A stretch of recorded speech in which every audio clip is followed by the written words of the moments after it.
नमस्कार, स्वागत है आपका कैपिटल टीवी में और मैं हूं आपके साथ वक्ता। जम्मू कश्मीर में हर दूसरे दिन कोई ना कोई मामला सामने आता है। जम्मू कश्मीर में टेररिज्म से जुड़े कई मामले सामने आते हैं। कभी पीडीपी पार्टी के नेता कोई नया बवंडर खड़ा कर देते हैं तो कभी पाकिस्तान हमले की साजिश के लिए तैयार रहता है। पर अभी का ताजा मामला है जेएनयू की पूर्व छात्रा शहला राशिद का। शहला राशिद देश के खिलाफ किसी गंभीर साजिश में लगी हुई हैं। जेएनयू की पूर्व छात्र नेता शहला राशिद के बातें और क्रियाकलाप पहले से संदेह के घेरे में थी, लेकिन उनके ही पिता ने इन आशंकाओं को सही साबित कर दिया है। शहला राशिद के पिता ने जम्मू कश्मीर के पुलिस महानिदेशक डीजीपी को पत्र लिखकर अपनी बेटी पर संगीन आरोप लगाए हैं। जम्मू कश्मीर में इस मामले के बाद से राजनीतिक दलों में भी सरगर्मियां तेज हो गई हैं। दरअसल जेएनयू की पूर्व छात्रा शहला राशिद पर उसके पिता ने देशद्रोह और देश विरोधी गतिविधियों में शामिल होने का आरोप लगाया है। इसके लिए उन्होंने पुलिस महानिदेशक को एक पत्र लिखकर अपनी जान का खतरा होने की बात भी कही है। शहला के पिता ने कहा है कि उन्हें सुरक्षा दी जाए। इसके अलावा संबंधित पुलिस थाने को भी इसके बारे में सूचना दी ताकि उन्हें कोई नुकसान न पहुंचा सके।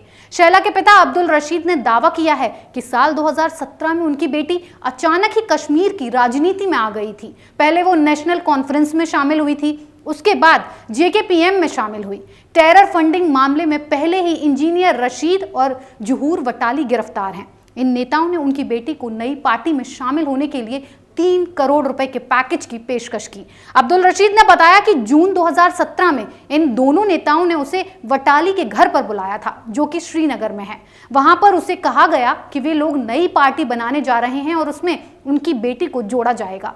अब्दुल रशीद ने आरोप लगाया कि उस दिन उन्हें मौके पर 3 करोड़ रुपए देने की बात कही गई थी, लेकिन उन्होंने मना कर दिया था। उसके बाद उनकी बेटी से संपर्क किया गया। उस वक्त राशिद ने कहा, मैंने उस समय कहा था कि जो पैसे उसे शहला राशिद दिए जा रहे हैं वो गलत रास्ते से आए हैं, इनका इस्तेमाल भी गलत जगह पर हो रहा है। इसके बाद उनकी बेटी इन नेताओं के साथ जुड़ गई थी। इतना ही नहीं, उनका कहना है कि जब उन्होंने अपनी बेटी को मना किया तो उनसे कहा गया कि वो इस मामले में चुप रहें। उन्हें बताया गया कि पैसे ले लिए गए हैं, इन पैसों को जहां पहुंचाना था वहां भेज दिए गए हैं। ये भी कहा गया कि आगे और भी पैसे आएंगे। शहला के पिता ने आरोप लगाया कि इन सबके बाद उन्हें तंग किया जाने लगा। उनके घर पर कई लोगों का आना जाना शुरू हो गया। जब उन्होंने इन सब चीजों के लिए मना किया तो उन्हें धमकियां दी जाने लगी। अब्दुल रशीद का यह भी कहना है कि उन्हें घर से बाहर करने का भी पूरा प्रयास किया गया।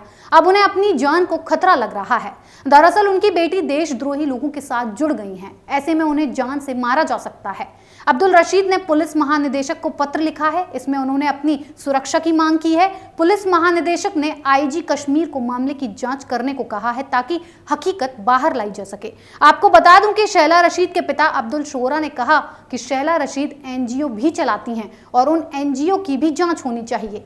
शहला राशिद के पिता ने उसकी देशद्रोही मानसिकता को देश के सामने उजागर कर दिया है। उन्होंने आरोप लगाया है कि लीगल डॉक्यूमेंट्स में शहला अपने आप को बेरोजगार बताती हैं, तो ऐसे में पैसा कहां से आएगा, उसकी जांच होनी चाहिए। सभी को पता चल जाएगा कि फंडिंग कहां से आ रही है और क्यों आ रही है।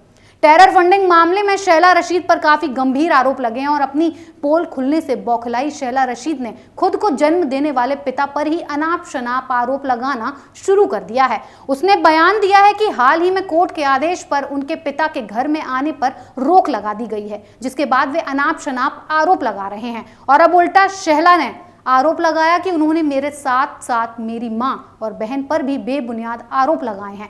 शहला ने ट्वीट करते हुए कहा कि वो पत्नी को पीटने वाला और एक अपमानजनक नापाक आदमी है। खैर, सच क्या है ये जल्द ही जांच के बाद सामने आ जाएगा। फिलहाल इस खबर में इतना ही। बने रहिए कैपिटल टीवी के साथ। अगर आपको हमारा ये वीडियो पसंद आया हो तो इसे लाइक करें, शेयर करें और कैपिटल टीवी को सब्सक्राइब करना बिल्कुल ना भूलें। अपने सुझाव हमें कमेंट बॉक्स में जरूर दें। अगर आपको हमारा वीडियो पसंद आया हो तो इसे लाइक करें, हमारे चैनल को सब्सक्राइब करें और हाँ, बेल आइकन दबाना ना भूलें ताकि आप तक हमारे वीडियो की नोटिफिकेशन पहुंचती रहे।